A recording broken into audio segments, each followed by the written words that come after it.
como sempre, iniciar a minha fala enaltecendo o nome do nosso Senhor Jesus através de um texto da Palavra de Deus, dessa vez no livro de Mateus, capítulo 7, versículo 24, que diz assim: portanto, quem ouve essas minhas palavras e as põe em prática é como um homem prudente que construiu uma casa sobre a rocha. Caiu a chuva, vieram as enxurradas, os ventos sopraram com força contra a casa, mas a casa não caiu, porque fora construída sobre a rocha. Por outro lado, quem ouve essas minhas palavras e não as põe em prática é como um homem sem juízo, que construiu a sua casa sobre areia, caiu a chuva, vieram as enxurradas, os ventos sopraram com força contra a casa, e a casa caiu, e a sua ruína foi completa. Senhoras e senhores, eu quero trazer um assunto bem rapidamente hoje, que tem me perturbado, tem me chamado muita atenção, e eu tenho conversado com algumas pessoas, e me traz preocupação. É com relação à questão da valorização do nosso comércio local, das empresas do nosso município. Eu já tenho trazido isso aqui diversas vezes, e eu tenho realmente uma preocupação muito grande com relação a isso. E nós estamos ouvindo ao longo desses últimos dias, até por conta de que essa casa tem sido muito procurada, por conta de que a gente tem acompanhado o nosso diário oficial, as licitações que estão aí, e nós estamos ouvindo, não estamos ainda comprovadamente vendo, mas ouvindo, com relação a algumas empresas de Chapadão do Sul que têm perdido as suas licitações para empresas de fora. E eu tenho ficado muito preocupado com relação a possibilidade de vermos os recursos que nós temos indo embora, saindo pelos vãos dos nossos dedos, sem a gente poder fazer nada. Eu penso que a administração municipal está caminhando no sentido de fazer a coisa correta, de cuidar para que as licitações, para que tudo possa estar transcorrendo de forma dentro da legalidade, dentro daquilo que está colocado como prioridade pelo Tribunal de Contas, enfim. Mas nós também não temos que levar em consideração que todas as cidades, quando eu digo todas, todas as cidades, têm se preocupado em manter aquilo que é recurso do município, principalmente os municípios do interior do estado, e quando eu digo estado, não só o Mato Grosso do Sul, mas todos os estados, principalmente as cidades do interior. O comércio, parte desse comércio sobrevive dos recursos que são oriundos do poder público. Aí a gente fica preocupado quando os recursos do poder público acabam injetando no comércio do município um recurso alto, e de repente esse recurso, nós vemos a possibilidade desse recurso começar a sair para outras cidades, para outros estados, para empresas que estão bem solidificadas, mas que são de outros estados, são de grandes empresários, e aí nós ficamos lutando contra um gigante que nós não conseguimos vencer. Eu gostaria de chamar, então, a atenção do Poder Executivo nesse sentido, para que a gente não deixe isso ir muito longe, porque nós estamos realmente, verdadeiramente preocupados. Aí você diz, então o Executivo tem que fazer as coisas erradas? Não. Nós temos que discutir com a empresa local o que está faltando para essa empresa, para ela se adequar e vencer essa concorrência, para que essas licitações sejam ganhas por empresas nossas e que esses recursos fiquem, senão daqui a pouquinho começa a gerar desemprego, começa a gerar falta de recursos para o município, e aí o município, que às vezes já não está bem financeiramente, começa a caminhar para trás. E aí todo mundo começa a perder com essa situação. Então, eu quero deixar mais uma vez bem claro, nas últimas sessões eu venho falando com relação à implantação de empresas. Eu sei que nós temos que buscar empresas, seja ela de onde for, do exterior, enfim, que venha para cá, que venha investir no nosso município, mas nós não podemos, em detrimento disso, esquecer daquilo que é nosso. Ou seja, nós temos empresas instaladas aqui, que daqui a pouquinho nós vamos vestir um santo e desvestir o outro. Quer dizer, nós vamos trazer grandes empresas com grandes empresários que não estão preocupados em, de repente, mudar de local, e aí aqueles que estão aqui nós estamos deixando de atender. Por conta que eu falei da ampliação do polo empresarial, das empresas que estão aguardando para serem instaladas ali. E agora eu retomo novamente esse assunto, com relação às questões das licitações, com relação das empresas que estão trabalhando, que estão no mercado e que provam que são empresas de qualidade, porque geraram emprego.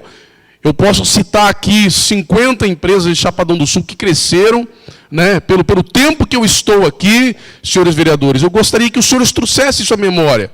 Empresas que do tempo que nós chegamos aqui eram pequenas e hoje estão gerando um grande número de emprego. São famílias que estão sendo sustentadas por essas empresas e que por um motivo ou outro, talvez, eu ainda falei quando estávamos discutindo sobre isso com uma empresa local, eu disse, por que não damos mais 10 dias para a empresa se adequar naquilo que o município está precisando, naquilo que o executivo está precisando para poder firmar essa licitação? Chama essas empresas, vamos discutir, olha, a licitação vai ser em cima disso. Vamos discutir essa área para que você se capacite, para que você se prepare, para que você contrate o profissional necessário. O que nós não podemos deixar de levar em consideração, discutir, é a possibilidade de permitir que os nossos recursos sejam levados embora daqui. Eu quero deixar isso bem claro e que todos nós tenhamos a consciência de analisar sobre isso. Gostaria de deixar um assunto interessante aqui. Hoje eu tive recebendo aqui algumas pessoas, alguns moradores ali do assentamento Aroeira, com relação à questão das estradas, que eu também falei na última sessão aqui.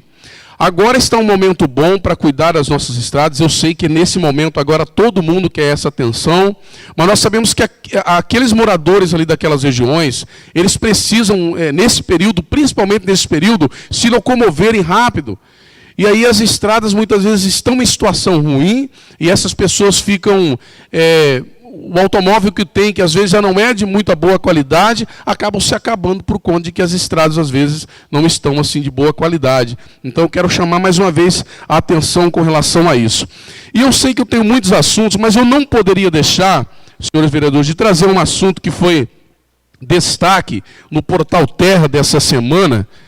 E eu fiquei assim bastante abismado com relação à possibilidade, até por conta da comemoração que foi no dia 17 de maio, a comemoração foi o Dia Internacional de Combate à Homofobia. E o MEC diz que ainda analisa o material que teve a distribuição proibida pela presidente Dilma há 2 anos, o chamado Kit Anti-Homofobia, que na verdade foi conhecido como Kit Gay, que traz dentro do seu kit alguns vídeos, entre eles o Torpedo encontrando Bianca e um outro que chama Probabilidade.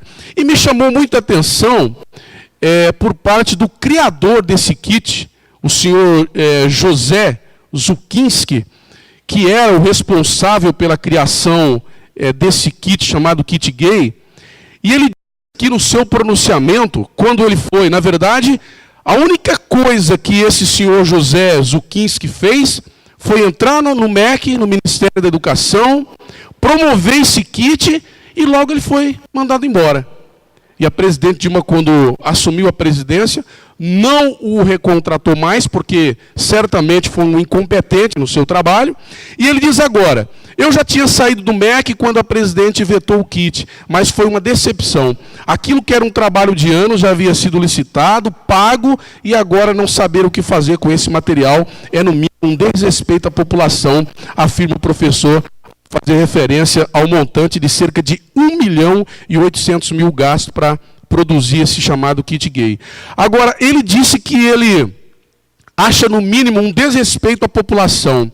Agora, eu queria que, se eu pudesse falar para esse senhor, eu queria que ele fizesse o seu exame de consciência, para ele dizer que quem está faltando com respeito com a população foi ele.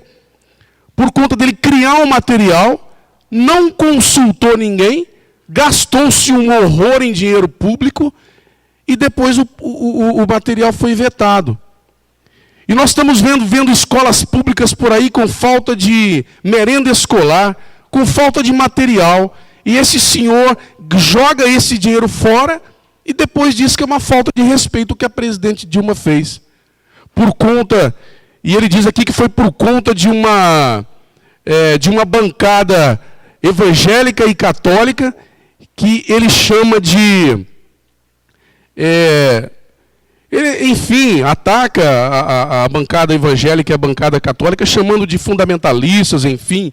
Né? Então eu gostaria de trazer para nós e chamar a atenção aqui da nossa secretária de Educação, chamar a atenção do Conselho de Educação do município, por conta de que o MEC está se movimentando nesse sentido.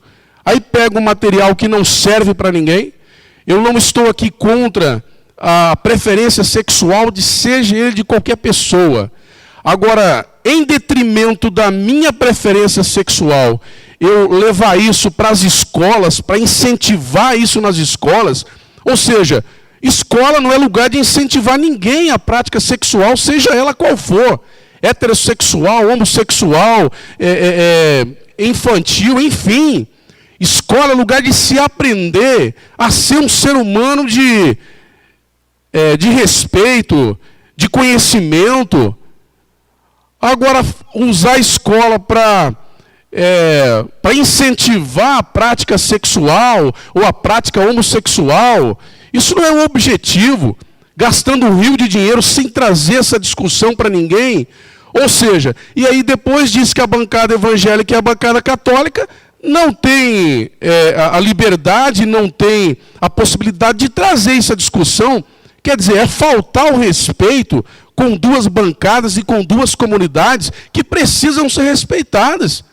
Quer dizer, nós não vamos ser levados em consideração por conta de um homem desse que é incompetente dentro do seu trabalho, que não levou isso à discussão, e agora vem dizer que é uma falta de respeito com o dinheiro público. Quer dizer, ele não levou isso à discussão, gastou o dinheiro público, e agora a culpa não é dele. Né? Então eu quero chamar a atenção que se chegar isso aqui no nosso município, que nós fiquemos atentos a isso. A escola é lugar de formar o cidadão, de fazer o cidadão um cidadão de bem, de mostrar a ele caminhos da família, não ficar incentivando prática sexual, seja ela de que forma for. É lugar de se respeitar os direitos de cada um, sim. Todos nós temos que aprender a respeitar o direito do outro e respeitar a preferência de cada um, mas incentivar a preferência dos outros, isso aí não é dever de escola nenhuma. Obrigado, boa noite a todos.